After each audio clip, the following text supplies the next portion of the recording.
Just want to say that a small YouTuber by the name of Greylink put out an amazing Life is Strange video. It does talk about spoilers regarding Twin Peaks, but the video honestly changed my perspective towards some of the criticisms I had with the first game. And I would encourage you, if you are a fan of the series, to definitely go and watch it. And if you're not a fan of the series or don't know much about the series, I would also encourage you to probably play the first game and maybe watch Twin Peaks and then watch the video. But regardless, um, if I could redo my video again, I would talking about another aspect of the franchise. But I still want to offer some nuance. So if you don't enjoy my review portion of the video, you might enjoy my more personal connection, and that's the nuance aspect relating to certain bits from the first game and Before the Storm, and how thinking about the connections between the franchise and my personal life, I would, yeah, but regardless, I'd encourage you to go check out Great Link's video. Great video. Shout out to him. Let's get started. Hello, and before we start, there will be spoilers for First Life is Strange, Before the Storm, Farewell DLC, For Before the Storm, True Colors, Wavelengths, the graphic novel series, as well as Steph's story, the book.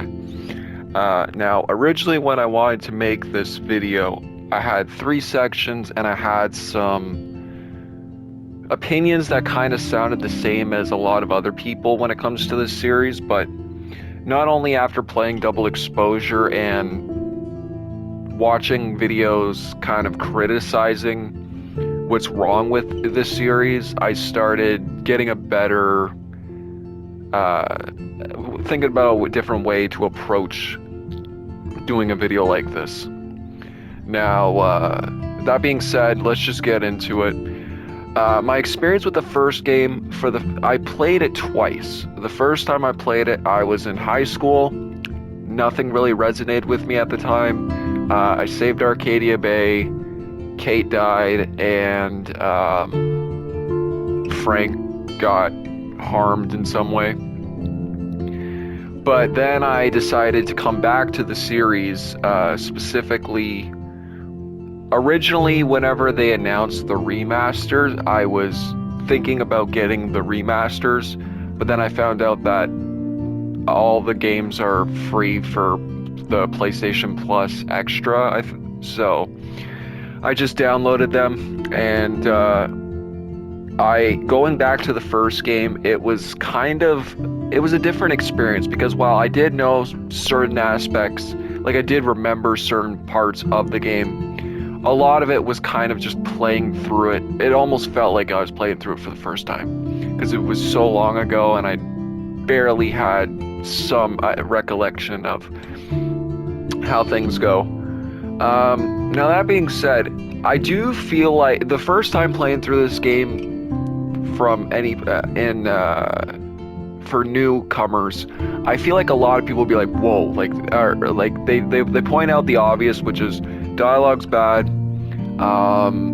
They didn't see the twist coming, and you start feeling bad, or you start feeling for Max and Chloe. On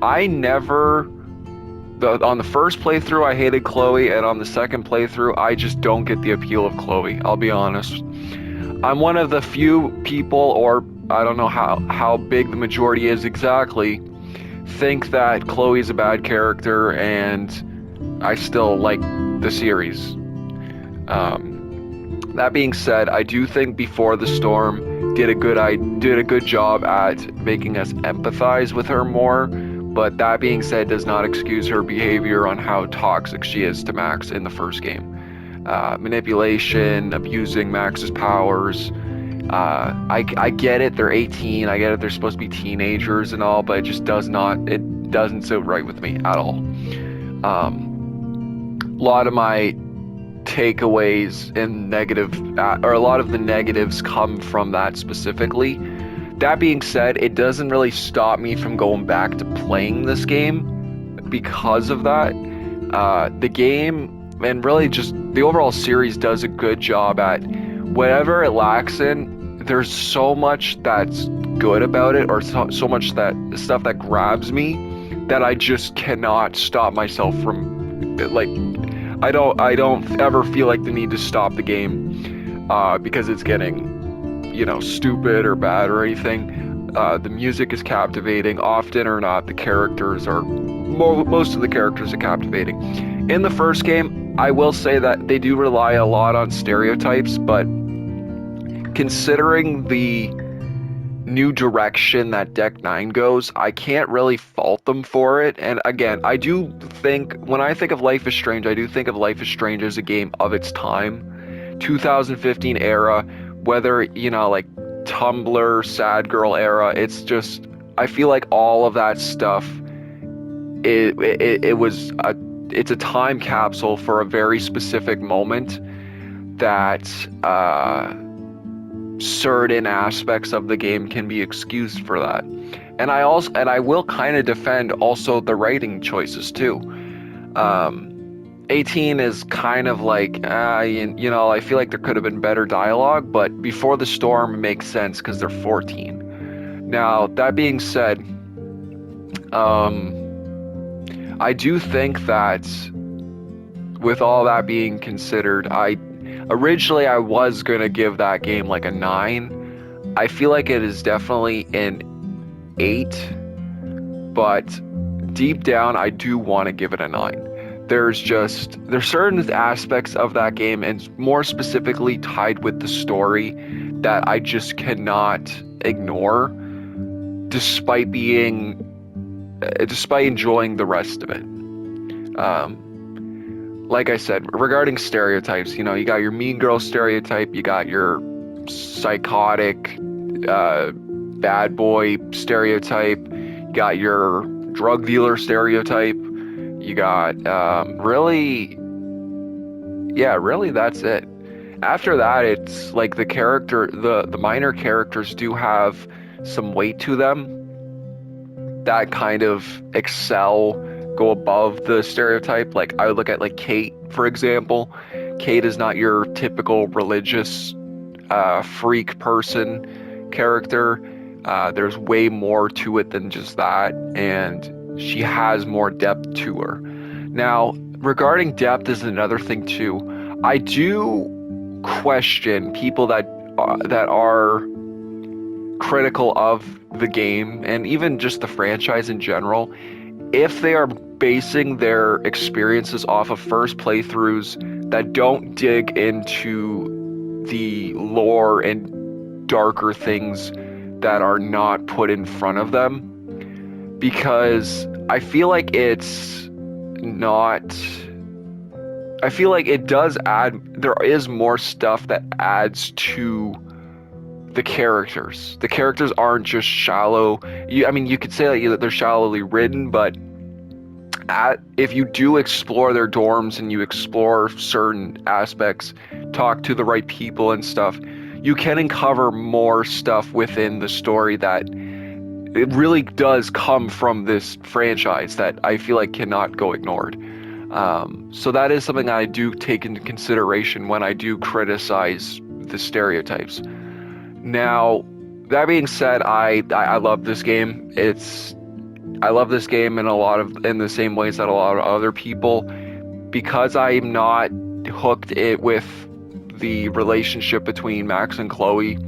I'm not a die-hard fan of the game like others, but the overall experience, and I do think that Chloe dying is the better option for story purposes. I have watched The Butterfly Effect. The Butterfly Effect is one of my favorite movies, and it's just to have, whenever someone does sacrifice for the greater good, it does, it's a better, more weight-lifting ending than just having a town killed. Just stick with your best friend or more. I will talk more about the I guess you could say like the most recent controversy with double exposure and that whole thing later. But that's all I have to really say for the first game. Before the Storm was a game I didn't know much getting into, but I'm so glad I played it because I still don't know if I prefer this game over the first game. I love this game in a lot of reasons why I love the first game. It's still captivating enough. Wow, but at the same time, I feel like, at least with this game, like regarding the written characters, I don't find Chloe as obnoxious, and it makes sense why how some of her attitude had got, kind of rubbed off from Rachel onto her. I don't like Rachel as a character. I feel like Rachel, I feel like it's, with Rachel, there's two sides. And it might also be kind of the same side as the first game, where if you look at Chloe, you either see a manipulating psychopath or narcissist, and then you look at Rachel, and Rachel is like less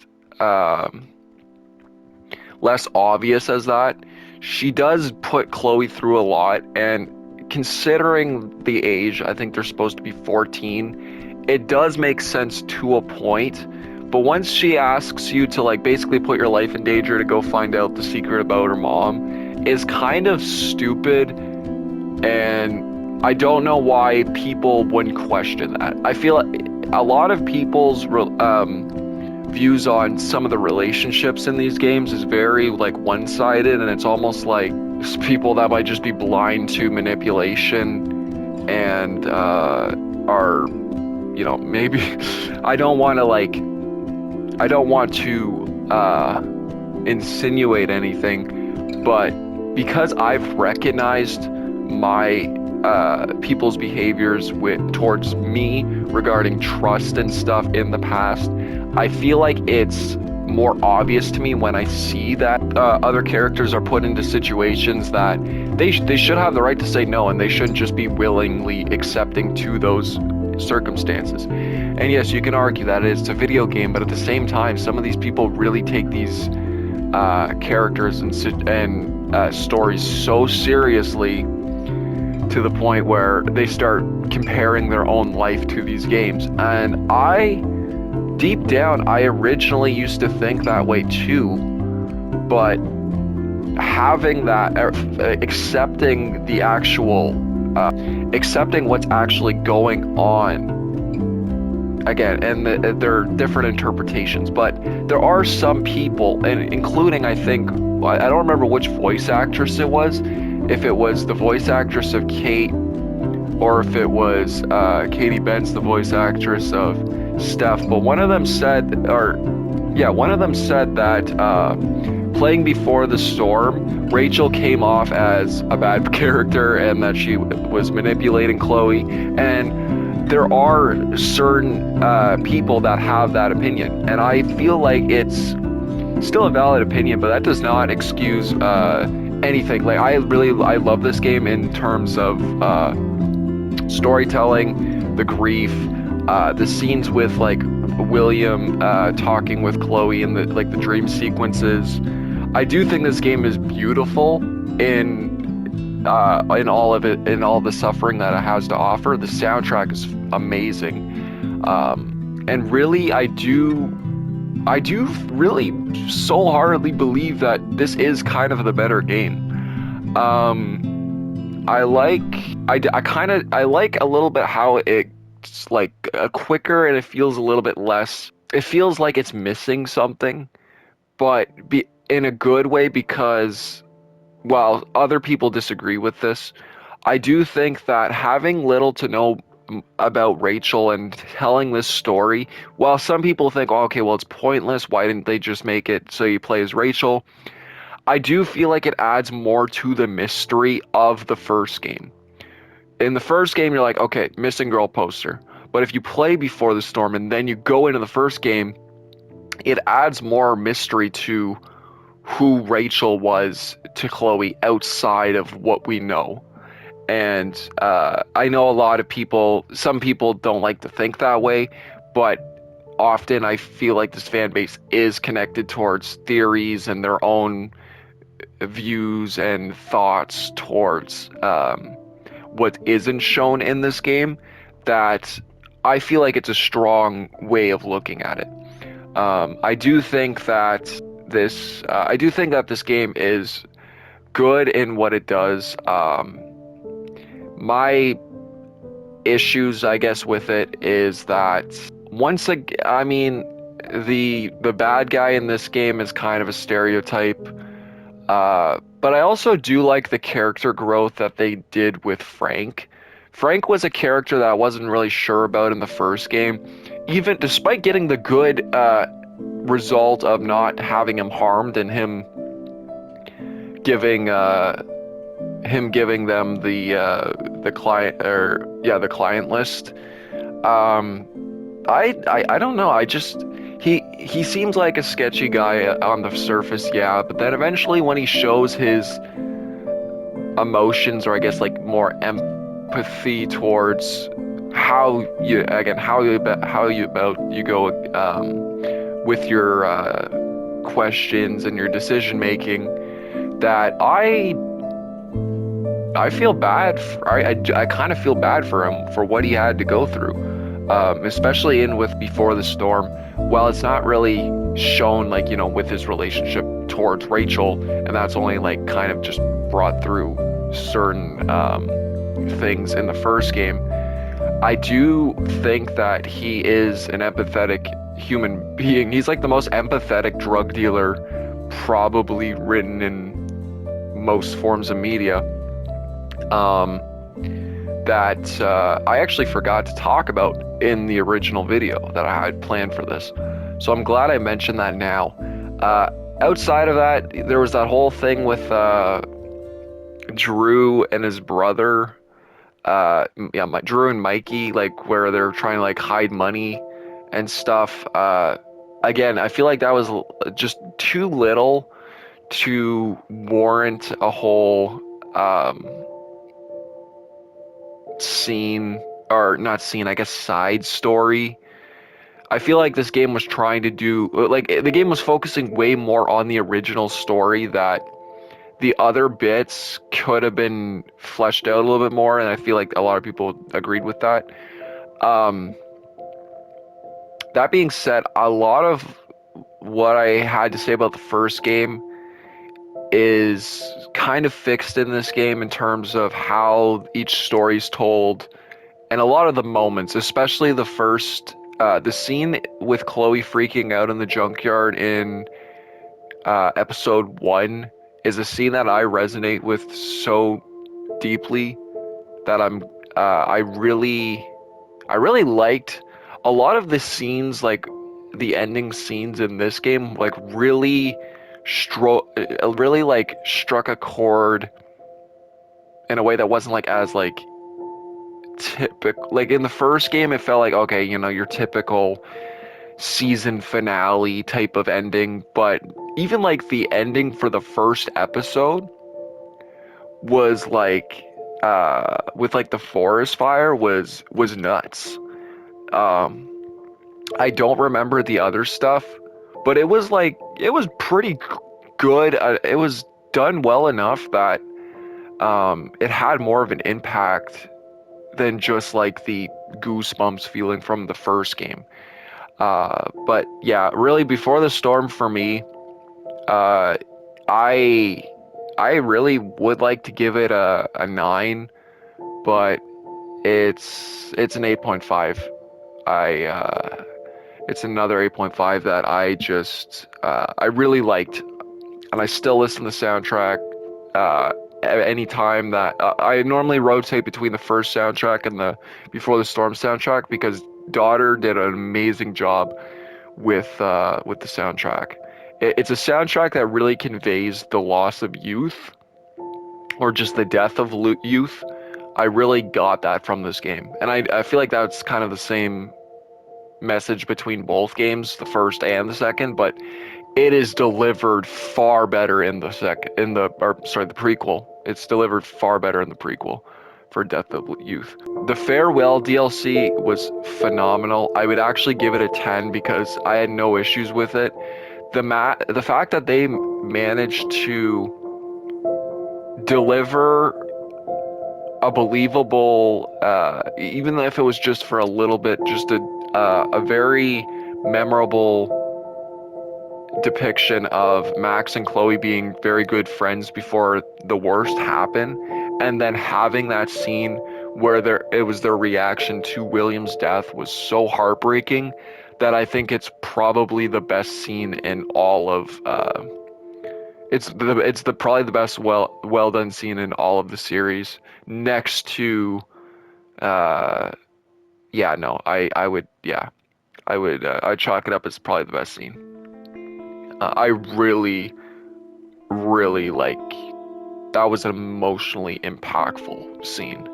And when Max leaves her that message to Chloe after she left, it was really sad. It was really good, but it was sad. Then we get to True Colors.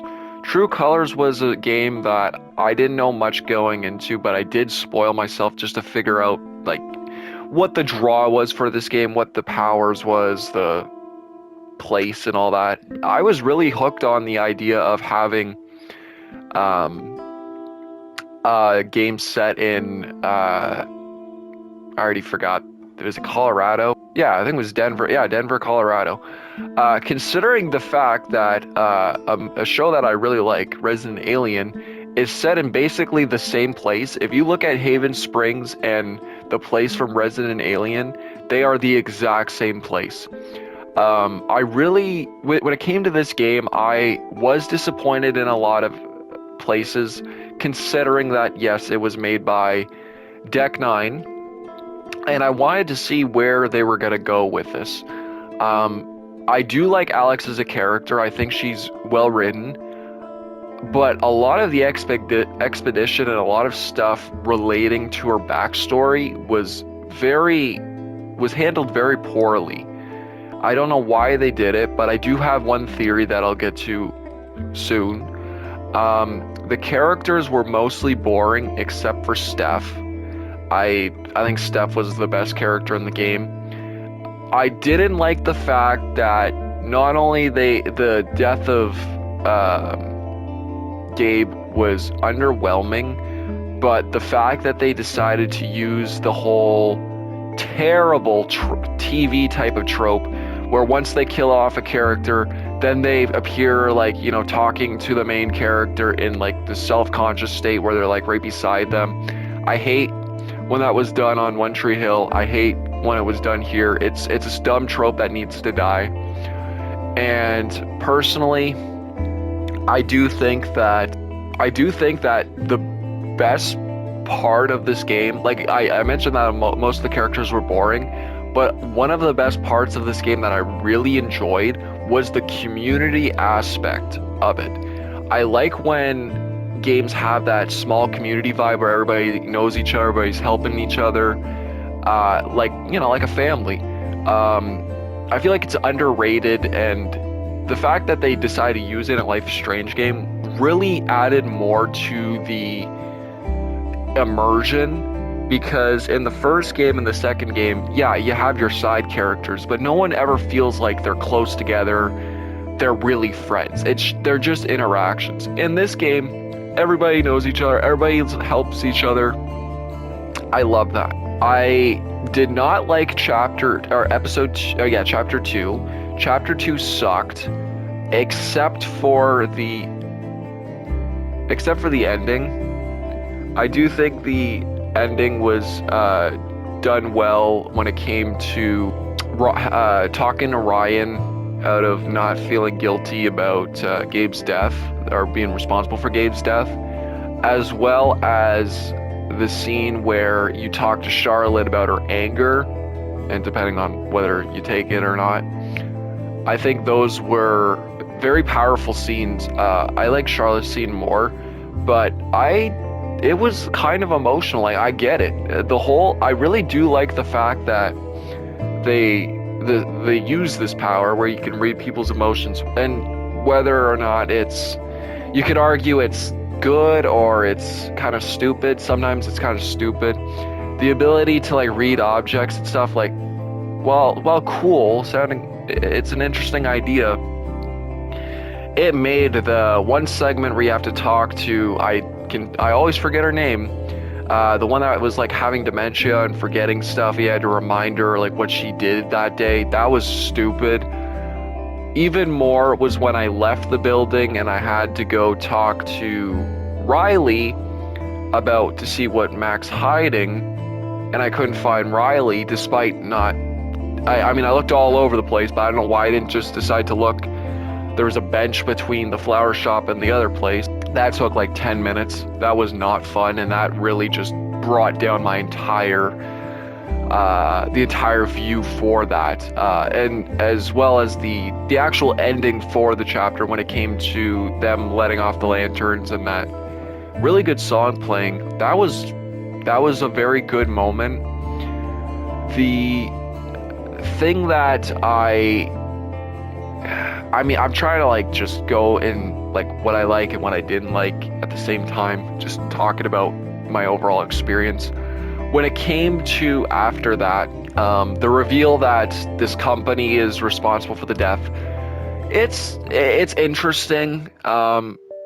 Again, it's kind of something that's been done before, and more or less they decide to use other tropes that I really don't like, oh yeah, we care about Gabe and all, but we're not going to go after Titan. Titan runs this town. Titan is way bigger than us. We can't fight Titan. Like, okay, so I guess you care about yourself more than you cared about Gabe if you're not willing to go through with that. And yeah, you could get scared like, oh yeah, they have profiles on all your friends and all that.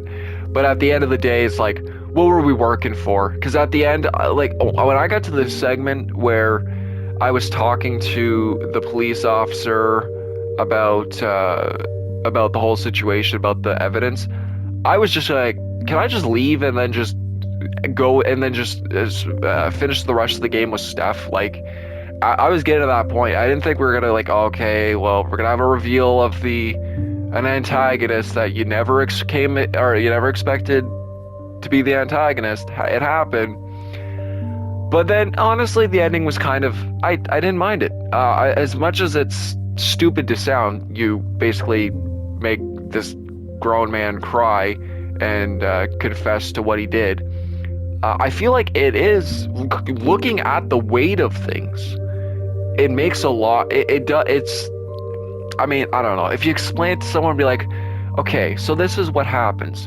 You get shot, you fall down this pit, and then you go through this weird dream sequence, this weird near-death experience where your brother, who died, walks you through this emotional trauma that you've been holding back about this domestic abuse situation. And then what ends up happening is then you, like, I guess maybe that might have just sparked a chain reaction. And then while you're in this mine shaft, you find out that Jed was responsible for the mining accident, and he didn't save those workers. He ended up killing a bunch of them, including your own father.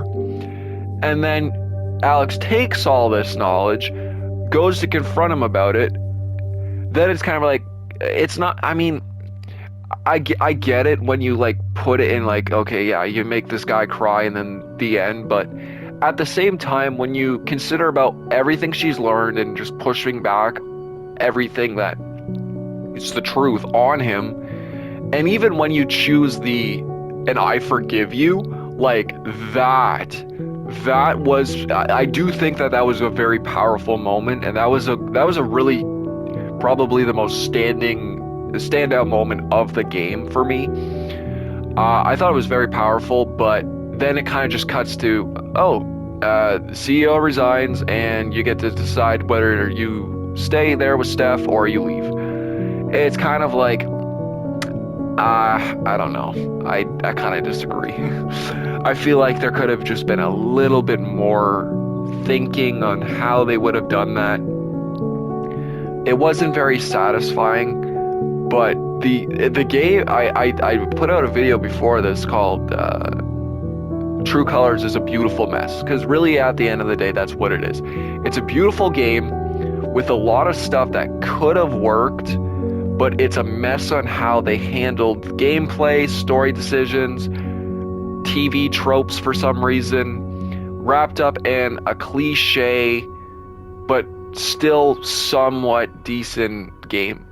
I originally gave it a 7.5. It's a 7 for me. I don't know if I'll ever return to it because Chapter 2 was I don't want to think about Chapter 2 ever again. That brings us to Wavelengths. Wavelengths was actually way more enjoyable to me than True Colors. I love Steph as a character. I think Steph is one of the best written characters for what we gathered from True Colors. The fact that they decided to bring her back was great, and the fleshing out everything to make her stand out. Playing through Wavelengths was an interesting experience because it's like it's running a record store / DJ simulator, but the traumatic PTSD moments that she goes through about whether, depending on what decision you chose. I chose to sacrifice Chloe. So it was just more the lines of that she was upset for losing both Chloe and Rachel, but more feels guilty losing Rachel despite Chloe also dying and not. So yeah. That it was very interesting on how they went about it.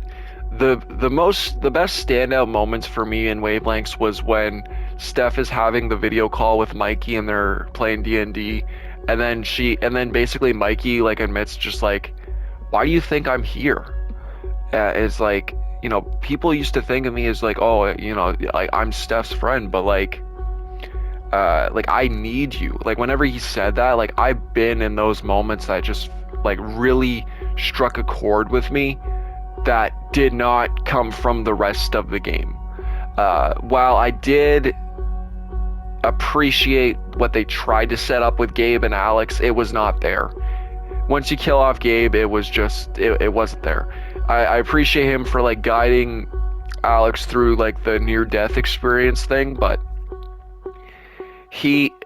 while he is a good written character, there's not enough weight to push you to play through the game. You don't feel that connection. You're just playing the game left wondering, why did they go this route? They could have picked to kill him off either in Chapter 2 and have more of that bonding experience, because you got to keep in mind that they weren't close siblings. Alex was in foster care, and then they've spent so long away from each other to come back and then to be killed in 3 days. It's not enough leverage to have that impactful moment, unlike Wavelengths that actually had those moments. And that brings us to, I guess, the graphic novel series. I like the graphic novel series. I appreciate what they did with it, considering that Double Exposure took a thing from that series and made it canon in Double Exposure. I liked what they did with it. Basically, the story, it makes sense. It does make a lot of sense, because you can't just have that. And I do feel like that maybe some people's opinions towards the decision in Double Exposure with Chloe and Max comes from reading this series, because Max goes through hell and back for Chloe, despite this not being canon, by the way. Basically to get back to Chloe, they go through another storm. They stop a storm, meeting characters along the way. The only issue that I had with this book series comes from book 4, when they decide that Victoria survived the storm, but how they elaborate on it is that she survived in an underground shelter, which wasn't the dark room. Because if you remember in Game 1, Chapter 5, Max goes through that storm to go see Warren, go through that photo, Not only do they stop, Max stops Chloe from going into the the Vortex Club, and then they go to see David, go get Jefferson arrested and all that. So it wasn't the dark room. Someone said in a conversation I had in the Don't Not Discord about the second game and there being some tied between the second game and that. I don't know because I've not played the second game. I will play the second game. We'll get 100 subscribers. It's the only game that I wasn't interested in playing, but since I hear that's really, really good, I'll make it like a 100 subscriber goal. Now that being said, graphic novel series had a lot of it balanced fanfare and their own interpretations on where the story was going to go very well. It felt very believable in the dialogue and how it was written. It was very well done. That being said, though, I actually think that Chloe in the graphic novel series is a better friend than, or better character than in the line series, which is kind of insane when you think about it. I do understand people's. Now I guess I'll jump into double exposure. Now with double exposure, I do think that it's warranted to be upset about the decision that they decide to, break Max and Chloe up. Now, keep in mind, we still have 2 more chapters to go to see where they're going to go about with this. But realistically speaking, I do think that, as I've said before, Chloe is a terrible friend in the first game. If you're going off the graphic novel series, basically all you need to know is that, yeah, they're close, and then Max gets taken away from her, and she goes through all this stuff to get back to her again. That it doesn't make sense for Deck 9 to have done that. Yeah, I get that. I personally still just don't like Chloe, that I don't care. Chloe dying and having its own thing, basically explaining to Savvy and whatever in the double exposure that's what happened. I'm fine with that. It makes a lot more sense to me. But I completely understand the other side of the fan base that's pissed off about that. Steph's story is a fantastic book. I think that Steph's story, out of everything Life is Strange related, Steph's story was, to me, something that I resonate with a lot. And I do think it's probably the best Life is Strange thing that I've consumed, next to Before the Storm. I love how well they told the story that before Steph went to Haven Springs, and how there was that whole relationship thing with Izzy that didn't get expanded upon in Wavelengths, and I think it might have also been talked about in True Colors, but Wavelengths specifically, with the Pride stuff, it made a lot of sense. I do think that it was its own thing. It had a vibe that reminded me a lot of Before the Storm and how serious it was written. That's another thing too. The first game to me didn't have a serious vibe outside of its like twists and turns. It was really and I feel like that's what the original developers went for. They used because they're writing for teenagers, so it just made sense. Like, oh, we'll have like a Paper Town style direction of where the game went. But Before the Storm was like more 13 Reasons Why, despite me hating to say that. That's the vibe I got. It was way more serious in tone. And there's a very bleak nature of Steph's story throughout the book. When you think that things are getting better, it gets far worse, but they do it justice and they explain everything that's why this is happening. A lot of my connections with this definitely come from like the seasonal depression thing or disorder that she finds out about, and being lonely and getting into a relationship but not feeling like they're good enough. It was very well done.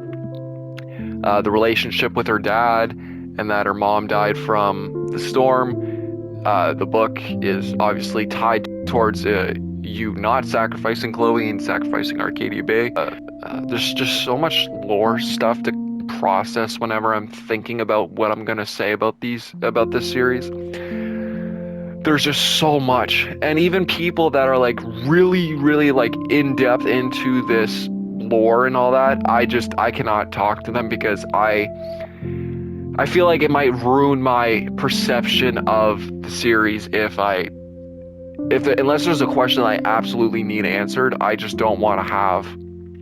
I want to have a very specific opinion on certain things. I just don't want to have that ruined by different types of knowledge that I refuse to listen to. But that being said, those are some questions that I kind of thought about going into this stuff. I wouldn't consider myself a diehard fan of this game, of this franchise at all, but as a lot of people say, it does mean a lot to me. The first game and the second game and the prequel especially mean a lot to me, as well as even Steph's story and Wavelengths. There's just so much stuff from those games that I love, I connect with, but I also don't hold as like bias towards like, oh yeah, like you can't talk or you can't like complain about this, you can't say that this is bad and all that, because I also have those opinions too. At the end of the day, I do consider a lot of I wouldn't consider the whole franchise, but I do consider the first game to be a so bad it's good in most pretty much in its entirety. True Colors is disappointing, and then Before the Storm I have a whole other positive look on. But regarding like elements, you know, like from those games that tend to put people off, like the bad dialogue, poor story writing, I do think that in the end a lot of it still holds up in what it's trying to do, but it's not for everybody, and I don't feel like it's definitely not fair to criticize people for their own opinions if you disagree with them. Attacking someone for not liking a game is stupid in my opinion, and I do feel deep down, I do feel vibes, or I do feel those like feelings when I see stuff like that. But it's also important to listen to some of those opinions, because sometimes it might make you appreciate the game more. Sometimes it might make you inspire you for if you were influenced by something with poor story writing and you hear, I don't know, like someone else's opinions on like maybe whether or not they could have done this to make something better or not. Sometimes that's also good to listen to. I like a lot of I watch people, or specifically composers, react to music, talk about what works, what doesn't work, because that influences me to make the stuff that I make of when I want to have a very specific message brought through whatever it is that I'm using. The same thing could be said about story writing. It helps. But yeah, my overall thoughts, opinions, rankings. First game is an 8.5. Second game is prequel is an 8.5. True Colors is a 7. Wavelengths is a 9. And the Farewell DLC is a 10. As well as the graphic novel series is good in what it does, 9.5, as well as Steph's story is also a 10 for me. That's my ranking. Okay, this section is going to be hard for me because I don't know, when it comes to, I guess, talking about personal things, well, I have done it in the past and I've done sometimes a good job. For this video, it's kind of hard to try to stay on give a little bit of like what I want to talk about, and then, you know, compare it, like somehow related to my experience to this series. Because this is like, I don't know, the 4th time trying to do this, but here we go. So when I started playing the series, I was 15, and at the time, I was socially awkward, I had social anxiety, and following like months after that, I fell into a deep depression that, and at the time, it was like really the first time I experienced depression. And it was not, it was an experience that I learned a lot from the decisions that I made during that time. And I know a lot of the time people say like, oh, you know, this game saved my life and whatever. And I feel like there is some truth to that, but it's really like, if you believe that, you know, it's, you can have your own beliefs, but I do think that a lot of decisions that I've made from before I played the game up until and then after kind of come from just the idea of picking the right decisions and what either benefits me or benefits the other person. Actually, no. In high school, a lot of the time I was thinking more about the options to benefit the other person rather than myself. And that kind of made it difficult whenever I did experience depression, because then it was like, it was no longer about the other person. When it was so bad, I had a hard time communicating with people, enough as it already was. There was definitely a shift in tone between like trying to socialize with people and then just basically reducing the amount of social activity that I possibly can, unless it was like maybe towards like a class discussion or something like that. But when it came to anybody else, I just felt alone, and it just felt better to be alone, which was not the smart decision. It got to the point where I literally had to communicate with a stranger, and because I just couldn't talk, I literally just typed out a whole like note thing that was kind of like convoluted and didn't really explain the reason why I was doing that. But then following after that, I just continued to message this person, and then eventually they saw the cry for help.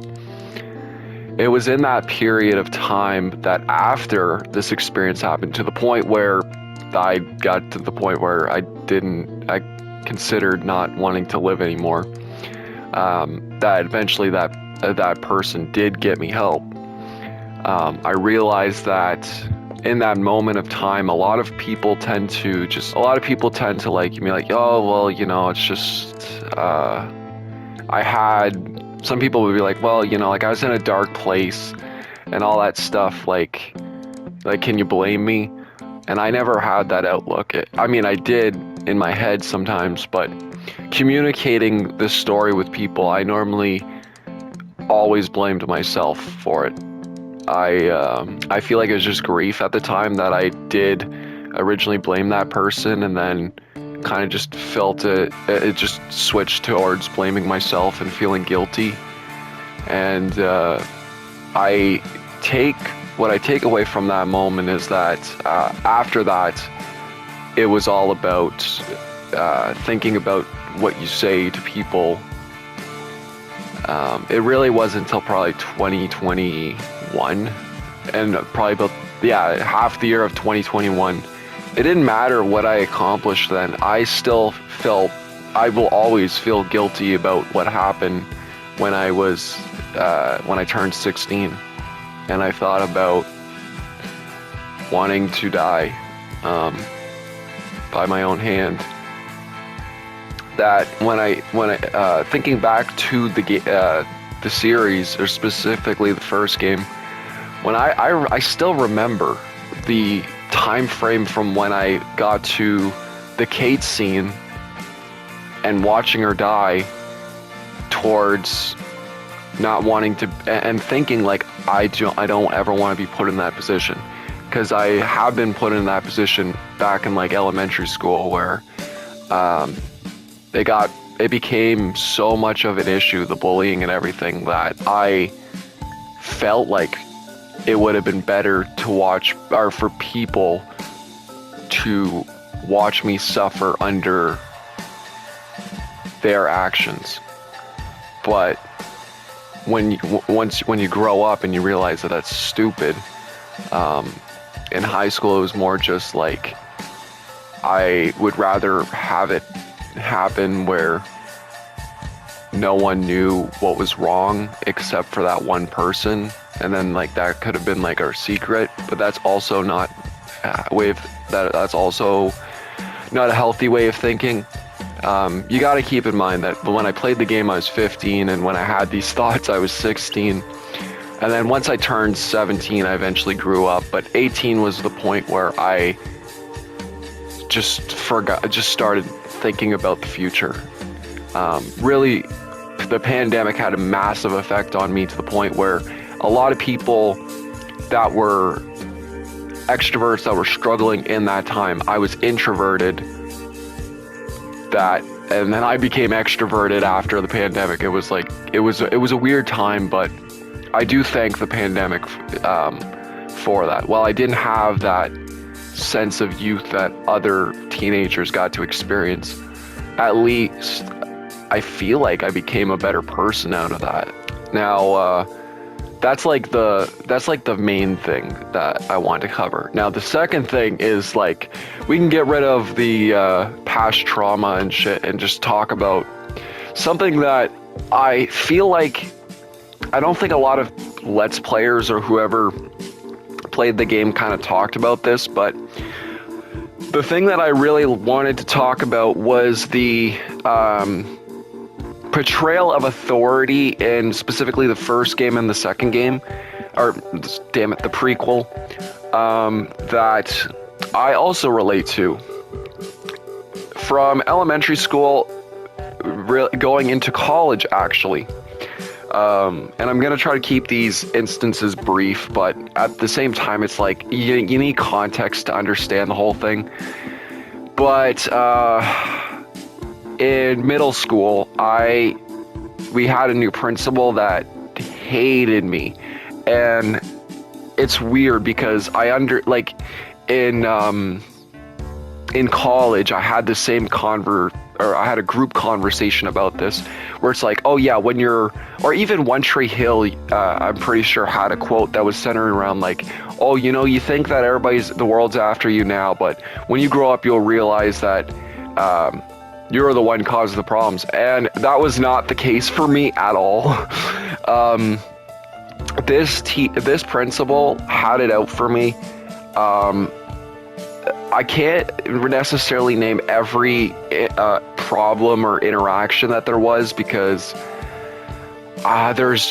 there's way too many and I don't remember every single detail. But the only one that I'm going to consider justified is getting into a fight with a kid. But the one that was completely not justified was one day. So on a random day, hanging out with my friends at recess, the soccer field of our school is not a soccer field at all. It's asphalt, and the nets aren't even real nets. They're just like metal things welded together to look like nets. Behind the soccer field is a gate to the parking lot that's always unlocked. And there was this kid that I was having issues with. When I mean issues, I mean like he was causing issues for me, that there wasn't a whole lot I could do about it. Now, the first instance is that this kid had a severe case of autism, and I don't know if he was in grade 3 or 4, but at the time, I wasn't really well educated probably till high school about how autism awareness and all that, that I didn't know any better. This kid was a hugger, and it would just kind of happen out of nowhere, and the supervisors would just let it happen. One time, he hugged me and pinned me against the wall, and then when I tried to push him off of me, he said that I choked him and the police was involved. So that's the first, that's like the first instance with this kid. The second instance is when another kid let that kid go out in the parking lot, come back in, or no, sorry, so he went out in the parking lot, came back in, and then the other kid held the literal gate door open for him to go in the parking lot. And a month or two, I can't remember now, a month or 2 months later, randomly this kid decides to bring up this whole thing, tell his mom tells the principal ends up, I'll always remember the day. I walked to school, I as soon as I passed the gate, principal's like, hey, can you come to the office? I'm waiting at the office, I'm like, what is this about? 15 minutes later, I think we got to like maybe, it really wasn't until maybe 15 minutes before the first recess that he tells me like, hey, the situation happened. This kid said that you told him to hold the gate and let him go, or let the other kid go in the parking lot. I'm like, what? Like, I remember that day that it happened. I wasn't gonna tell anybody because I don't trust authority at that point, especially with the principal. So when this happened, I was like, okay, so I have witnesses, and I've called up 6 witnesses that prove them wrong, but he didn't believe them, and the other kid's only witness, well, on top of the kid, so keep in mind, the kid admitted to holding the gate open for the other kid to go in the parking lot. He barely got in trouble. Because he said that I told him to do it, I get a friggin' I get a week suspension for something that happened either a month or 2 ago that I didn't even do. Now, their witness was someone that was family related to the kid that went out in the parking lot, which, as far as I know, normally when we talk about witnesses, they can't be related to the victim the victim or whatever. But that being said, it was after that I was just like, yeah, I just want to graduate at this point. And I still didn't even get that luxury in enjoying myself after that, because that was like probably the worst thing that happened, but it's still funny to talk about. I was bragging about this in high school, and I was bragging about this in college. The other instance is during track and field, this one kid that just wouldn't leave me alone. I guess I hate the word bully, but he was definitely a bully. We were friends, but then he just kind of started picking on me to entertain other people, and his group of friends were just like, they're just assholes. But yeah, so he decided to pants me at track and field, and I was like already going through hell that year. That I was like, fuck, like you really want to go? I eventually, like I was already going through hell enough. I was like, you know what? I'm done walking away. And that was the other thing too. My mom made a huge deal about this because like for the longest period of time, they tell you to walk away. But then the principal gives me a suspension, gives me whatever when I decide to fight back. So if the kid who is actually causing the problems doesn't get repercussions, and that the person that's actually doing something about the issue does get repercussions, I was at a loss. I was like, you know what?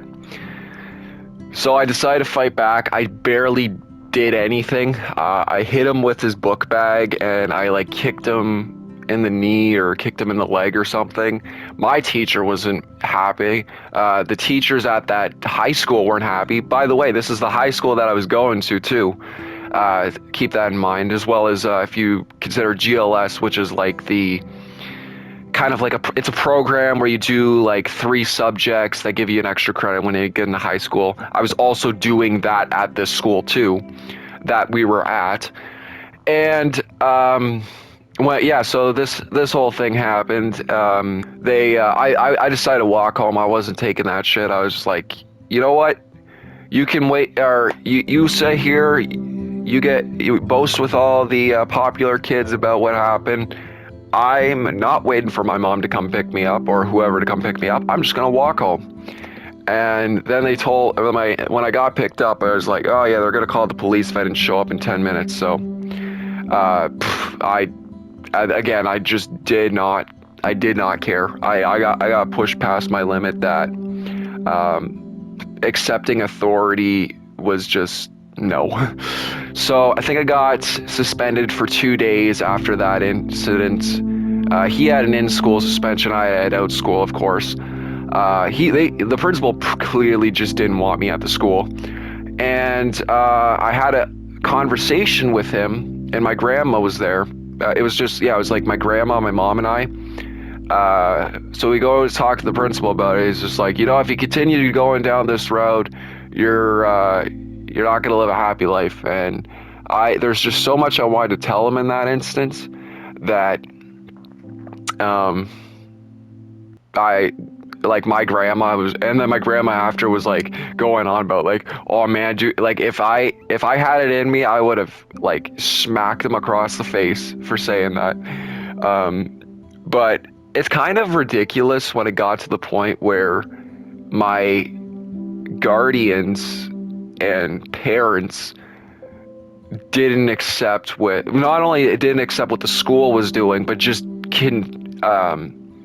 challenged every decision my principal made, to the point where that's where a lot of my hatred towards specific authority like that came from just how I realized how much bullshit was happening.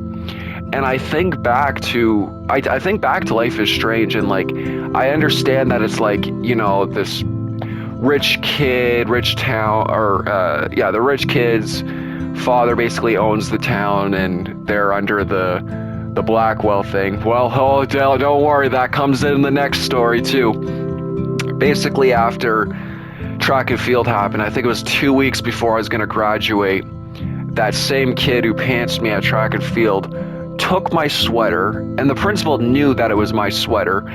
He put it on him. I ripped it off him, and then I had to work with the kindergartens for a week. And we both had to work with the kindergartens for a week. And that was so stupid. I was like, it was my sweater. And then my friend tells me when we're in high school that he overheard the conversation when he was talking about this whole thing, and that's when he considered expelling me. But it wasn't until he stepped in and be like, yeah, no, bro started it, that I got off the hook one last time.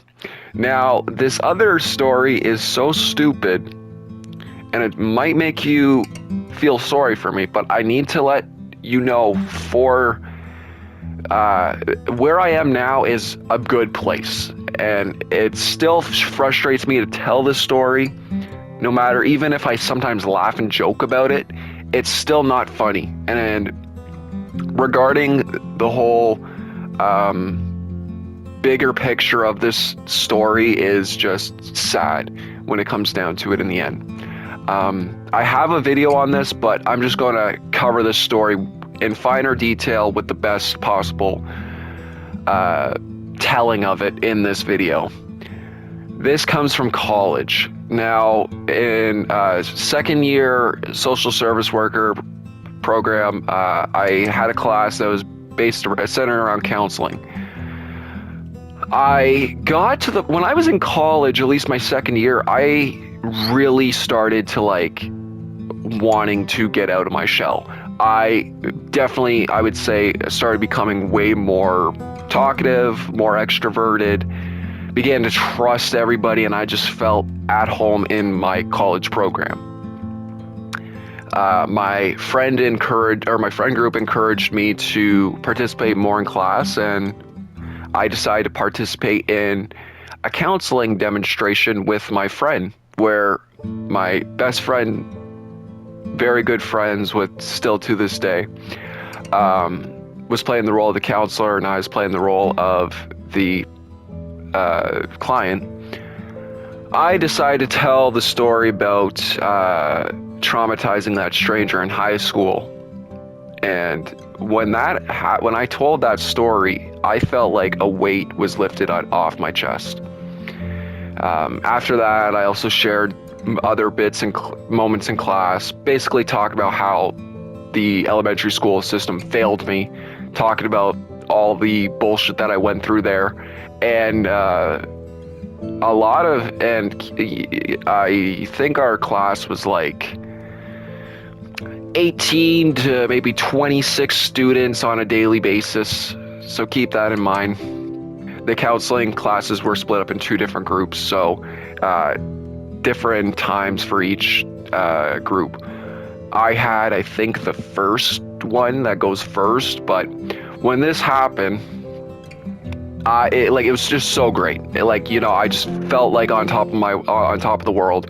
I did experience an anxiety attack on a day that I was just stressing over a test. I didn't feel alone because everybody else was going on about the test, and my friends even admitted to breaking down, crying, and just over how originally when this test was set up, it was 25 minutes, which was so stupid because there's no way that you would have 25 minutes to complete all these questions. All the SSW classes tests were online. They were. But yeah, so after that, after going through hell, breaking down, when I did this test at home, and I was freaking out. I posted something concerning on my Snapchat, and my friends who didn't know where I lived at the time got information of where I lived. And when my sister came home, she found me crying. That she called my dad to come get me. And then after that traumatic day, traumatic being used in I guess the humorous sense, I got an email from my professor saying that confidentiality was breached in one of the demonstrations.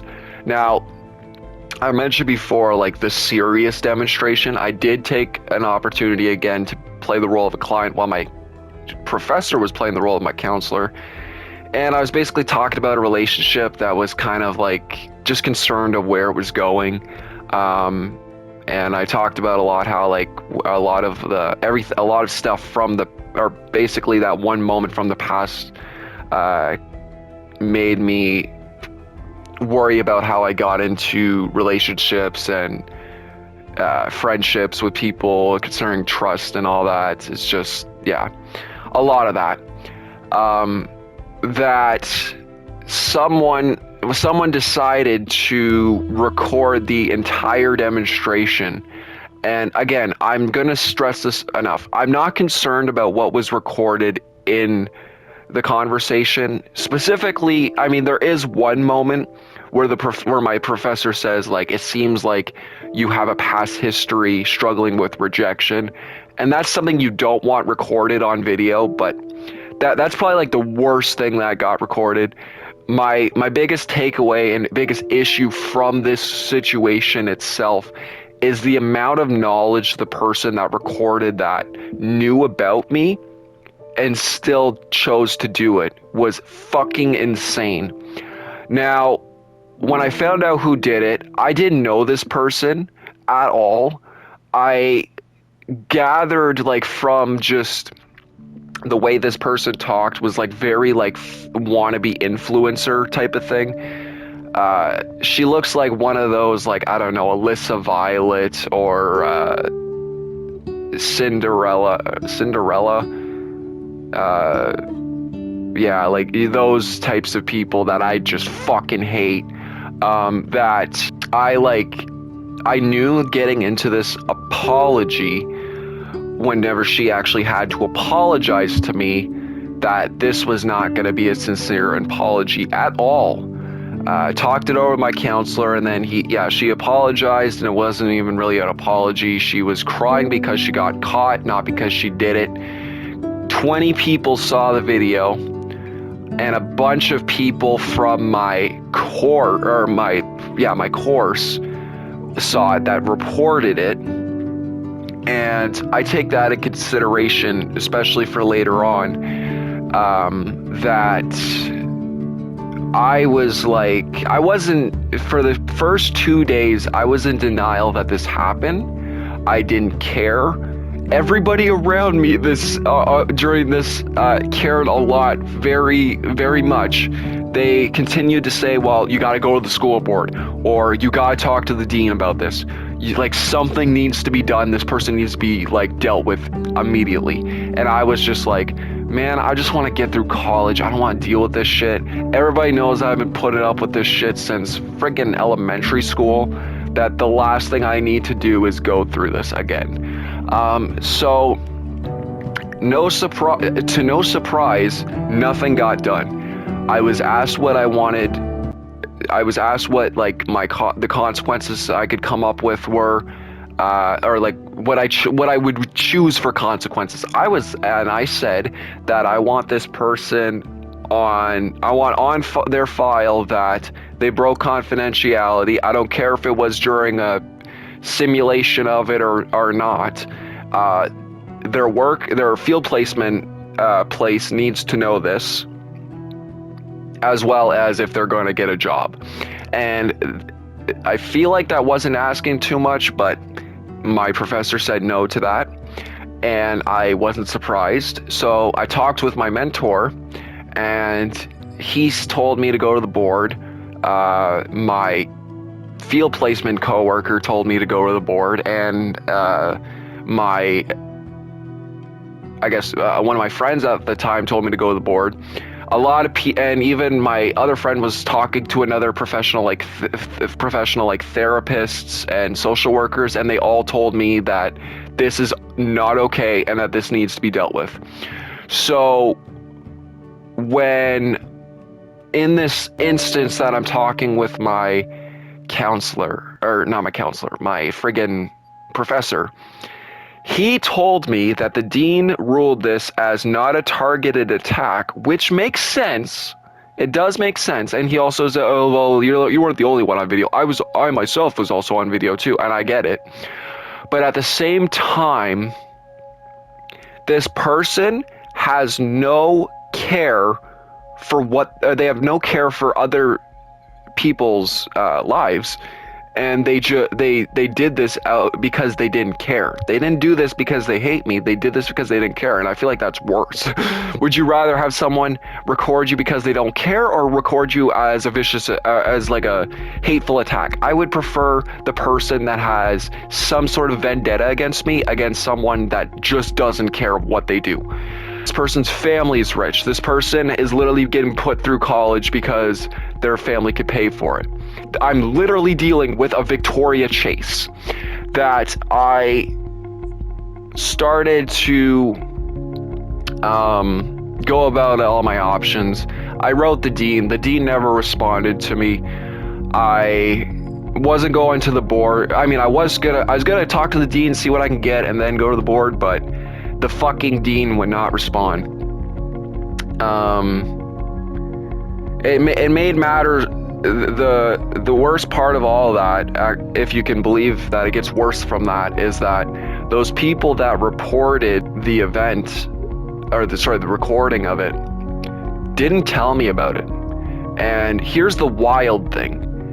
I made a mistake. It was, 2 weeks. Keep this in mind. So the first week was when the second demonstration happened. A whole fucking week, my professor was on vacation.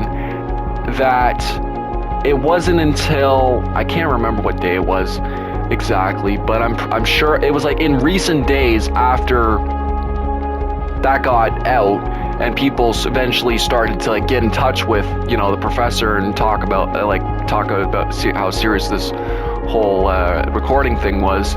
Basically, it was not dealt with for a couple days. My professor comes back. Then he mentioned that he eventually talked it over, and I don't know how many days this went uncovered. Like, I don't know, 5, 6, about like not a full week, but like maybe like a end of a week into another week. If I had to guess, I know that it was on a Tuesday, so Yeah, it was on, holy shit, it was on a Tuesday, so yeah, it went almost 2 weeks unnoticed.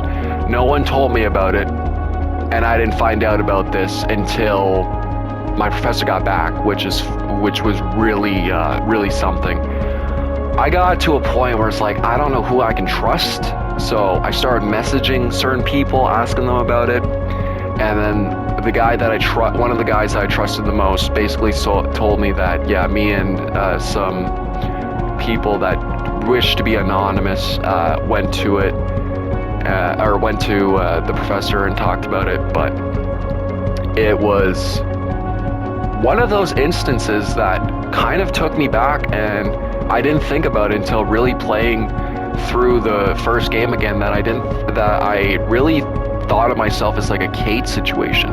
Now, granted, it's not as that bad, but like, if I was not in a good place, that was enough to kill me. Going through all that, going through high school, going through all elementary school, going through high school, and now college, like, at the end of the day, I was just repeating myself, how the fuck has this been going on for so long? And also, another thing to mention, while the dean did get fired for some other instance, he was escorted off campus by a security guard, and a new dean that was put in, that was actually a woman. I really wish I had her then, because she probably would have understood the situation and not put the college's image before the actual victim of this. That was the other thing too. My professor said, like, that whole we can't do that. We can't fault that person for something that they did in the college, because that'll make the college look bad, basically. He didn't say those words, but that's what he was implying. And I take away from what I've taken away from the dean getting fired was that some other people from the first years decided to come out and say that the same instance happened about 3 times in that class, and that nothing was getting dealt with. Now, the fact that that happened is actually insane, and it's ridiculous, the fact that I can, like, compare a video game that's like took a small issue and made it into, you know, like your typical anti-bullying campaigns type of stuff, and then you hear my story and you're like, wow, this is actually like unacceptable for a college perspective, a college standards. I remember leaving a note or a comment about this situation under basically people getting, like, recorded for dumb reasons and stuff. It was under a drama queen video, and people were like genuinely, they probably felt bad for me, like, wow, that happened in college, like, that's fucking insane. And this is a big college too. If I said the name, you'd be like, you would either know or you wouldn't know. But yeah, it was a college that has a very strong reputation.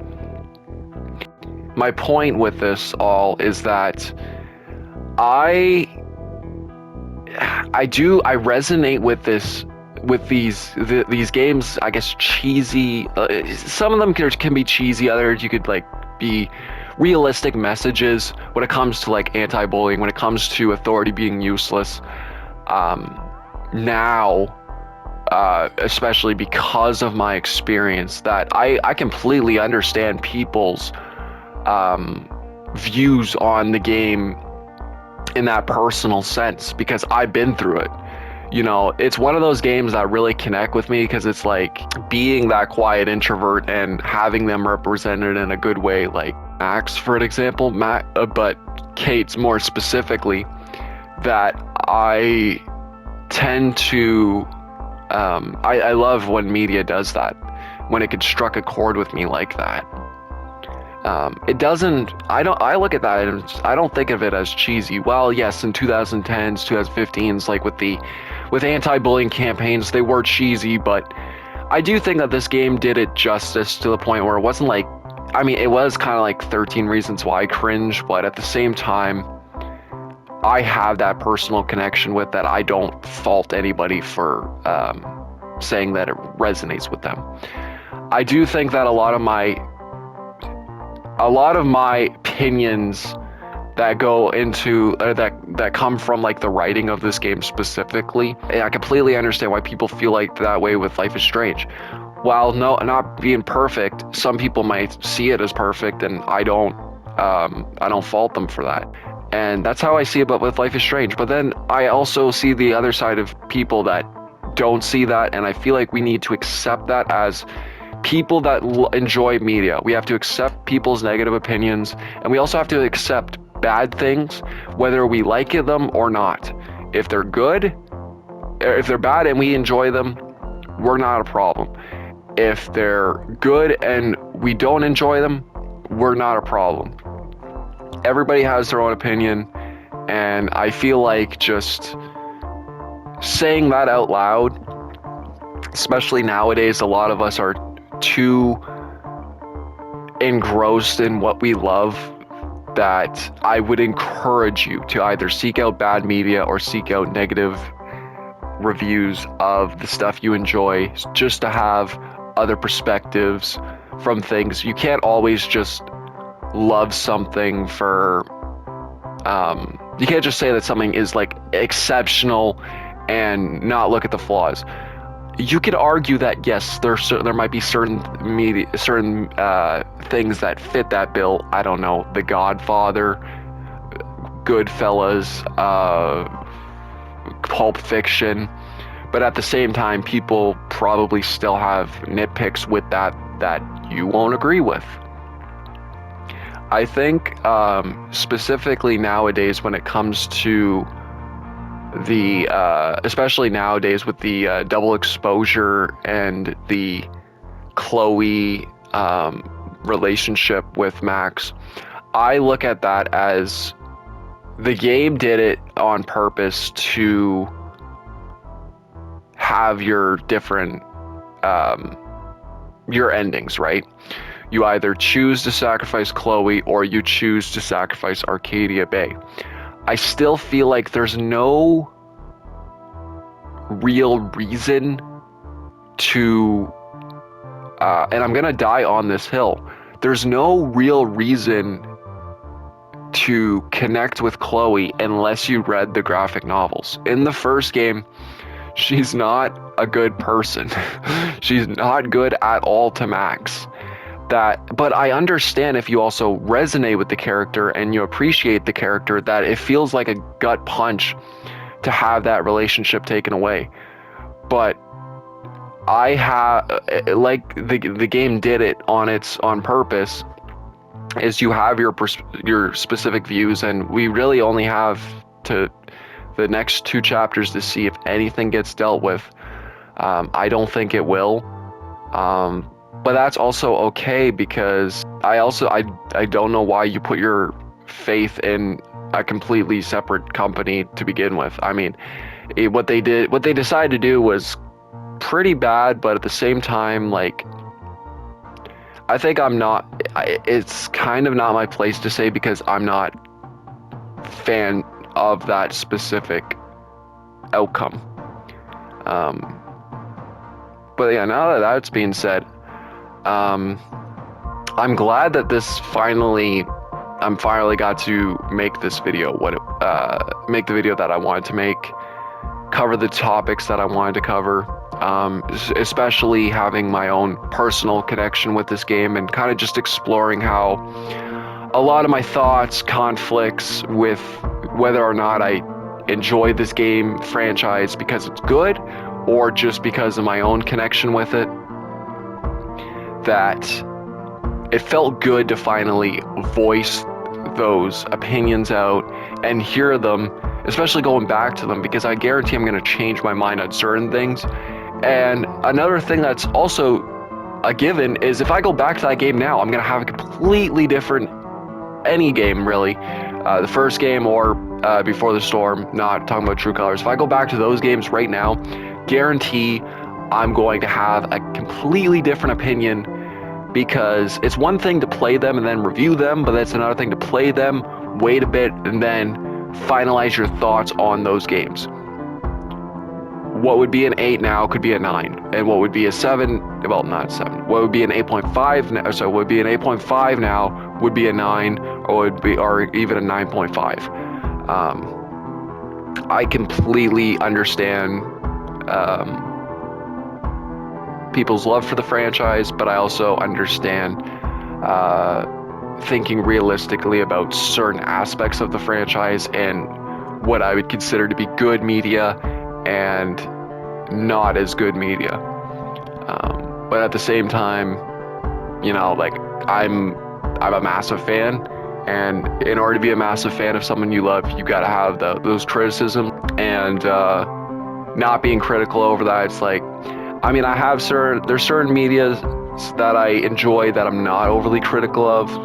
Saints Row 2, Just Cause 2, Far Cry 5, that maybe I just have to seek out the critical aspects, like look for something to criticize. But I don't know. At the end of the day, while I do like criticizing things for the sake of content, I like to look at it as on a personal level instead of saying something's good and worth your attention or not.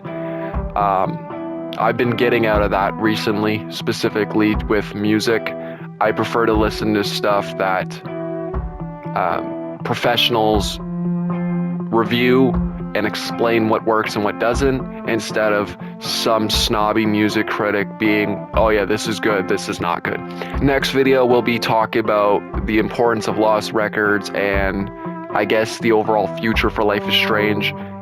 The video I really want to make next to this one. But yeah, that's all. Peace.